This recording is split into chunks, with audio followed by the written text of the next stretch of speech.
আসসালামু আলাইকুম। শম্পার সংসারে আমি শম্পা সবাইকে আরও একবার স্বাগত জানাই।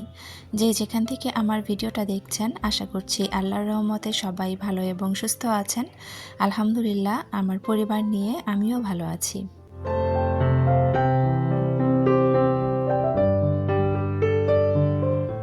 আজকের ভিডিওটা শুরু করেছি মোটামুটি দুপুর থেকে। দুপুর বলতে তখন মনে হয় 12:30 পৌনে 1টা বাজে, এরকম সময় থেকে শুরু করেছি আর কি। তো আমি কিন্তু আজকে সকালে নাস্তা, তারপরে সংসারের যা কাজকর্ম সব কিছুই সেরে ফেলেছি অফ ক্যামেরায়। গোসল করে রান্না করব, আর হচ্ছে কিছু প্রয়োজনীয় কিছু গুঁড়া মশলা করব। তো এই সব কিছু নিয়ে আজকের ভিডিওটা সাজিয়েছি। তো আশা করছি আপনাদের কাছে ভালো লাগবে আর আপনারা আমার পুরো ভিডিওর সাথেই থাকবেন। তো এখানে আমি কিছু চাউল পটের মধ্যে নিয়ে নিচ্ছিলাম। আপনাদেরকে গত ভিডিওতে আমি বলেছিলাম যে আমার হাজব্যান্ড আমার শ্বশুরবাড়ি থেকে কিছু চাল এনেছে, আতপ চাল আর কি। তো এখান থেকে 10 কেজির মতো চাল আমি একটা পটে নিয়ে নিয়েছি। তো এই চালগুলো হচ্ছে ভাঙিয়ে আনাবো মেশিন থেকে। যদিও এখন ভাঙাবো না, যেহেতু ফ্রিজে আর একটু গুঁড়া আছে চালের গুঁড়া, তো ওগুলো খাওয়া শেষ হলে এটা ভাঙিয়ে আনবো। তো আমি একটু উঠিয়ে রাখছিলাম আর কি, 10 কেজি আলাদা করে রাখলাম।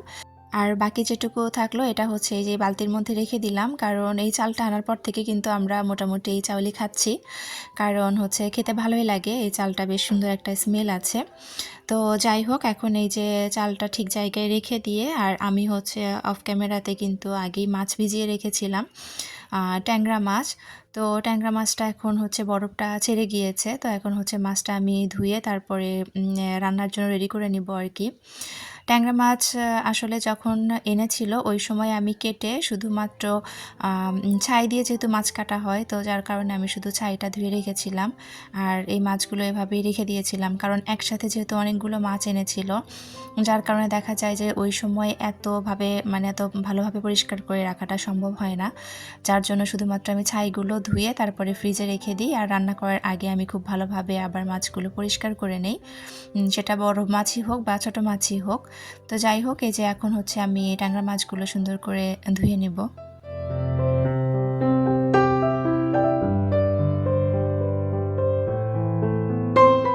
এই মাছগুলো ছিল আসলে বিলের মাছ। বিলের মাছ কিন্তু একটু কালো রঙের হয়, তো মাছগুলো অনেক কালো। তো আমি হচ্ছে যেই পাত্রে আসলে মাছ পরিষ্কার করি, আমাদের আঞ্চলিক ভাষায় আমরা ওটাকে চারি বলি, মাটির জিনিস। তো ওইটা না আমার ভেঙে গিয়েছে আরও বেশ কিছুদিন আগে। তো বাইরে যাব, ওটা আনি করে আর আনা হচ্ছে না, যার কারণে হচ্ছে আমাকে একটু মাছ পরিষ্কার করতে বেশ কষ্টের মধ্যে পড়ে গিয়েছি। তো এই যে আমি প্লাস্টিকের এই ডালাগুলোতে আসলে মাছ ওইভাবে ধুতে পারি না, কিন্তু এখন একদমই বাধ্য হয়ে ধুতে হচ্ছে আর কি। কারণ মাছের উপরে এই কালো কালো জিনিসগুলো না দেখতে একেবারেই ভালো লাগে না, আর খেতেও একটা অস্বস্তি হয়। তো যতটুকু পেরেছি একটু ঘষে ঘষে এই প্লাস্টিকের এই ঝুড়িটার মধ্যে আসলে পরিষ্কার করে নেওয়ার চেষ্টা করলাম। তো যেটুকু হয়েছে আর কি, এটা ছাড়া তো আর উপায় নেই। তো এই যে এখন হচ্ছে সবগুলো মাছ আমি আবার একটু ভালোভাবে ঘষে নিব। আর শুরুতে আমি কিন্তু মাছের মধ্যে লবণ দিয়েছিলাম। লবণ দিলে দেখি যে মাছ কিন্তু অনেক সুন্দর পরিষ্কার হয়। তো এই জন্য লবণ দিয়ে তারপরে কিন্তু আমি একটা একটা করে মাছ ভালোভাবে ঘষে নিয়েছি। এখন সুন্দর করে মাছগুলো ধুয়ে নিব।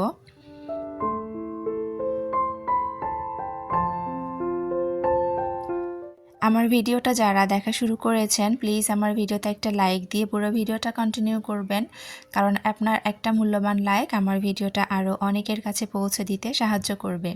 যারা নতুন আমার চ্যানেলটা ভিজিট করছেন, আমার ভিডিওর কোনো অংশ যদি একটু ভালো লেগে থাকে, বা আমার কথা বা কোনো কাজের অংশ যদি একটু ভালো লেগে থাকে, আর আপনি যদি এরকম লাইফস্টাইল ব্লগ ভিডিও দেখতে পছন্দ করে থাকেন, তাহলে আপনি আমার চ্যানেলটি সাবস্ক্রাইব করে পাশে থাকা বেল অপশনটি প্রেস করে রাখতে পারেন, যাতে করে আমি ভিডিও ছাড়ার সাথে সাথে নোটিফিকেশন আপনার কাছে চলে যায়, আর আপনি আপনার মূল্যবান সময় বের করে আমার ভিডিওটা দেখে নিতে পারেন। যারা অলরেডি কাজগুলো করে দিয়েছেন তাদেরকে অসংখ্য ধন্যবাদ। আর আমার কথা কাজের মধ্যে হয়তো অনেক ভুল ত্রুটি আছে, তো প্লিজ একটু ক্ষমা সুন্দর দৃষ্টিতে দেখবেন। তো আপনাদের সাথে কথা বলতে বলতে এদিকে কিন্তু আমি মাছগুলো খুব ভালোভাবে পরিষ্কার করে ধুয়ে নিয়েছি। আমি গরম পানি দিয়ে মাছগুলো ভালো করে ধুয়ে তারপরে একবারে কড়াইয়ের মধ্যে নিয়ে নিয়েছি। তার কারণ হচ্ছে যে আজকে আমি মাছগুলো হাতে মাখিয়ে রান্না করব। আর হচ্ছে এটা হচ্ছে আমার শাশুড়ির রেসিপিতে মাছটা রান্না করছি আর কি। আমার শাশুড়ি ছোটো মাছ এভাবে রান্না করেন, তো আমার হাজব্যান্ড এভাবে খেতে চেয়েছে আর কি। তো এখানে আমি হচ্ছে কিছুটা নতুন আলু কেটে রেখেছিলাম, তো মাছের সাথে আমি নতুন আলু দিয়ে দিয়েছি, তার সাথে কাঁচামরিচ দিলাম আর রসুন বাটা দিয়েছি আর লবণ দিয়েছি। আর আমার শাশুড়ি এই তরকারিতে পেঁয়াজ খায় না, মানে পেঁয়াজ দেন না আর কি, তো যার কারণে হচ্ছে আমিও পেঁয়াজ দিইনি। তো এখানে তারপরে আমি দিয়ে দিয়েছি পরিমাণ মতো হলুদ আর একটু মরিচের গুঁড়া। আর এবার হচ্ছে সয়াবিন তেল দিয়ে সুন্দর করে আমি হচ্ছে আলু মাছগুলোকে হাতে মাখিয়ে নিব।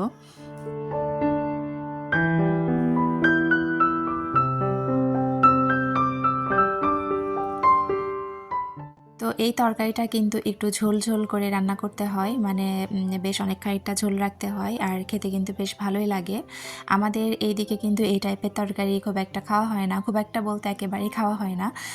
আমাদের এইদিকে আমরা হচ্ছে চচ্চড়িটা একটু বেশি খেয়ে থাকি, ছোটো মাছ টাছ দিয়ে কিন্তু চচ্চড়ি বেশি খাই। কিন্তু আমার শ্বশুরবাড়ি এলাকাতে দেখেছি যে ছোটো মাছগুলো ওনারা এইভাবে ঝোল করেই বেশি পছন্দ করে আর কি। আর এইদিকে আমি একটু সিম ভাজি করে নিচ্ছিলাম, তো অল্প কয়েকটা সিম ছিল আর কি ফ্রিজে, বেশি না। তো সেই সিমগুলো নতুন আলু দিয়ে ভাজি করছিলাম। তো আমি কিন্তু সিমগুলোকে খুব কড়া ভাজবো না, সিম আসলে আমি দুইভাবে ভাজি খাই। তো একটা একটু কড়া করে ভেজে খাই, আর আজকে যেটা ভাজছি এটা একদম সবজির মতো একটু নরম নরম করে রাখবো। এই সিম ভাজিটা খেতে কিন্তু বেশ ভালো লাগে। তো এদিকে রান্নাটা হতে থাক, আর এদিকে আমি কিছু মশলার প্রিপারেশন নিয়ে নিচ্ছিলাম যে কী কী মশলা হচ্ছে করব। তো আমি হচ্ছে প্রথমে চটপটির মশলাগুলো রেডি করে নিব আর কি। তো এখানে আমি 1 মুঠের মতো জিরা নিয়ে নিয়েছি, 1 মুঠের মতো ধনিয়া নিয়েছি, আর গোটা ধনিয়া আর কি, আর 1 মুঠের মতো, 1 মুঠের চেয়ে একটু কম হচ্ছে 5 ফোড়ন নিয়ে নিয়েছি। তারপরে নিব হচ্ছে কয়েকটা শুকনা মরিচ। তো আমি আজকে বেশ কয়েক রকমের হচ্ছে মশলা গুঁড়া করে রাখবো। আসলে দেখা যায় যে আমাদের বিভিন্ন রান্নার দেখা যায় বিভিন্ন রকমের মশলার প্রয়োজন হয়। তো এই মশলাগুলো যদি গুঁড়ো করে একদম রেডি করে রাখি সেই ক্ষেত্রে কিন্তু অনেকটা সুবিধা হয়, দেখা যাবে বেশ কিছুদিন চলে যাবে আর ঝামেলা থাকবে না। তো এই যে এখানে আমি প্রায় 5-6টার মতো শুকনো মরিচ নিয়ে নিয়েছি, তার সাথে আমি দিয়েছি কয়েকটা হচ্ছে গোলমরিচ, আর দিব কয়েকটা লবঙ্গ। তো এখানে কিন্তু 2টা মশলা আমার মিসিং আছে চটপটির মশলায় আর কি। তো এই তো সাথে আমি একটু লবণ দিয়েছি। তো 2টা মশলা মিসিং হচ্ছে, একটা আপনার রাঁধুনি, এই চটপটির মশলায় কিন্তু রাঁধুনি দিলে একটা সুন্দর স্মেল আসে। তো রাঁধুনি আমার ঘরে ছিল না, আর হচ্ছে বিট লবণটা প্রয়োজন ছিল এখানে, তো বিট লবণও ছিল না। তো আমি সবসময় ইউজের যে লবণটা আছে ওটাই আমি দিয়ে দিয়েছি। তো ঘরে যতটুকু আছে অতটুকু দিয়ে আমি মশলাগুলো করে রেখেছি আর কি। তো যাই হোক, ওইদিকে আমার তরকারিটা কিন্তু হয়ে গিয়েছিল, আমি হচ্ছে ধনিয়া পাতা দিয়ে নামিয়ে নিয়েছি। তো এটা ধনিয়া পাতা দেওয়ার সময় আর ভিডিও করা হয়নি, তো ফাইনাল লুকটা শুধু দেখালাম আপনাদেরকে। তো এদিকে আমি একটা প্যান বসিয়ে দিয়ে সুন্দর করে আগে শুকনো মরিচগুলো একদম হালকা করে আঁচে ভেজে নিয়েছি। তো তারপরে এক এক করে কিন্তু সব মশলাগুলো আমি দিয়ে সুন্দরভাবে একটু নাড়াচাড়া করে একদম কম আঁচ দিয়ে কিন্তু ভাজতে হবে মশলাগুলো, না হলে কিন্তু পুড়ে যাবে। আর কম আঁচে ভাজলে মশলাগুলো বেশ সুন্দরভাবে ভাজা হয়ে যাবে। তো তারপরে মশলা নামানোর আগে কিন্তু আমি লবণগুলো দিয়ে দিয়েছি, আর এই যে পর্যায়ে মশলা ভাজা হয়ে গিয়েছে আমি কিন্তু নামিয়ে নিয়েছি। তো এরপরে এখন আমি কিন্তু দিয়ে দিব শুধু জিরা, যেটা আমরা টালা জিরার গুঁড়া বলি আর কি। তো সেই জিরার গুঁড়াটা আমি তরকারিতে যেহেতু খেতে হয়, তো যার কারণে কিন্তু আমি এভাবে জিরার গুঁড়াটা একটু বেশি করেই করে রাখি। তো এই যে জিরাগুলো আমি কিন্তু এই কম আঁচে ভেজে নিয়েছি। আর এখন ভাজবো হচ্ছে 5 ফোড়ন। 5 ফোড়ন ভাজি করে রাখি, তার কারণ 5 ফোড়নটা গুঁড়া করব। এই 5 ফোড়নের গুঁড়া কিন্তু আমি অনেক তরকারিতেই খাই, যেমন পাঙ্গাস মাছ ভুনা বলেন বা ব্রয়লার মুরগি, আপনারা এভাবে 5 ফোড়নের গুঁড়া দিয়ে খেয়েছেন কিনা জানি না। তো আমি কিন্তু ব্রয়লার মুরগিতে 5 ফোড়নের গুঁড়া খাই, তারপরে হচ্ছে মানে সব সময় খাই না, মাঝে মাঝে আর কি। তারপর হাঁসের মাংসে কিন্তু 5 ফোড়নের গুঁড়াটা খুব বেশি লাগে, তো যার কারণে 5 ফোড়ন গুঁড়াটা করে রাখলাম। আর ওদিকে একটু গোলমরিচ গুঁড়াও আমি করে রাখবো, গোলমরিচটা শুধু একটু হালকা হিট দিয়ে নিয়েছি। আর এদিকে হচ্ছে কিছু গরম মশলা গুঁড়া করব, তো গরম মশলাগুলো আমি একটু ভেজে নেব।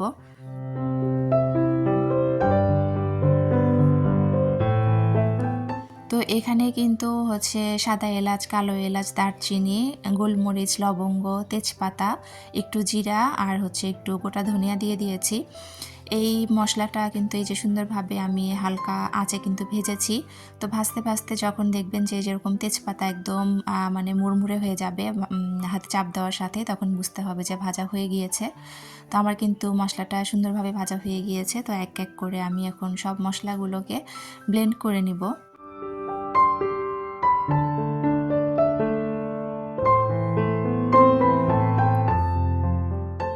গরম মশলা গুঁড়া করা থাকলে দেখা যায় যে মাংসের তরকারিতে হচ্ছে দেওয়া যায়। আবার আমরা অনেক সময় যে আলু ঘাটিটা খেয়ে থাকি, আলু ঘাটিতে কিন্তু মাস্ট এটা যে গরম মশলা গুঁড়াটা দিতেই হয়। তো এই মশলাটা করা থাকলে অনেকটা সুবিধা হয়।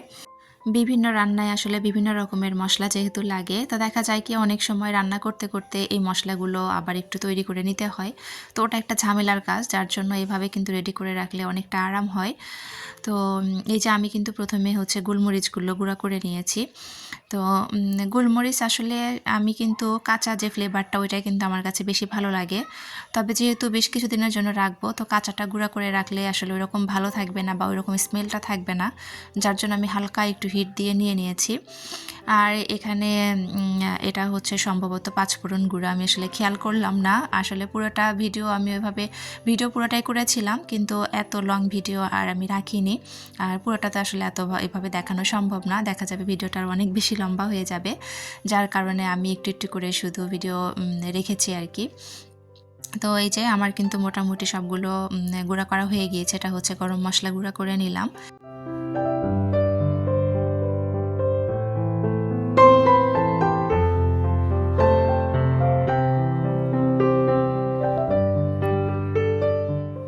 তো সবগুলো মশলা গুঁড়া করা হয়ে গিয়েছে। তো আমি একবারে সব প্লেটে করে নিয়ে টেবিলে নিয়েছি। তো এখন আমি আস্তে আস্তে করে সবগুলো গুঁড়া হচ্ছে জারের মধ্যে ভরে নিব। তো মশলা যখন গুঁড়া করে এনে টেবিলে রেখেছিলাম, তো আমি আমার মেয়েকে বলছিলাম যে একটু নাকে দিয়ে দেখো তো যে কোনটা কি মশলা, বুঝতে পারো কি না। তো যাক, মাশাআল্লাহ আমার মেয়ে কিন্তু পাশ করে গিয়েছে। সে কিন্তু আসলে দেখেনি যে আমি কী গুঁড়া করেছি, কিন্তু সে কিন্তু গন্ধ শুকে বেশ সুন্দর করে বলে দিতে পারলো যে আসলে কোনটা কোন মশলা। তো এটা দেখে ভালোই লাগলো। তবে আমার হাজব্যান্ড কিন্তু বলতে পারেনি। আমার হাজব্যান্ডকে বলেছিলাম যে তুমি একটু পরীক্ষা দাও, তো সে কিন্তু পুরো ফেল করেছে। সে একেবারেই বলতে পারেনি, শুধুমাত্র জিরার গুঁড়াটা সে চিনেছে, অন্য কোনো মশলা সে একেবারেই বুঝতে পারেনি। তো যাই হোক, এই যে আপনাদের সাথে কথা বলতে বলতে এদিকে কিন্তু আমি সবগুলো গুঁড়া জারের মধ্যে ভরে নিয়েছি। তো এই যে বাড়তি যে থালা বাসনগুলো বের হয়ে গেল, এগুলো কিন্তু আমি এর ফাঁকেই ধুয়ে নিব, কারণ কাজ জমে রাখলে একেবারে ভালো লাগে না। তো এখন এই যে জারগুলো একদম মশলার যে র্যাকটা আছে সেখানে ঠিক জায়গায় রেখে দিব।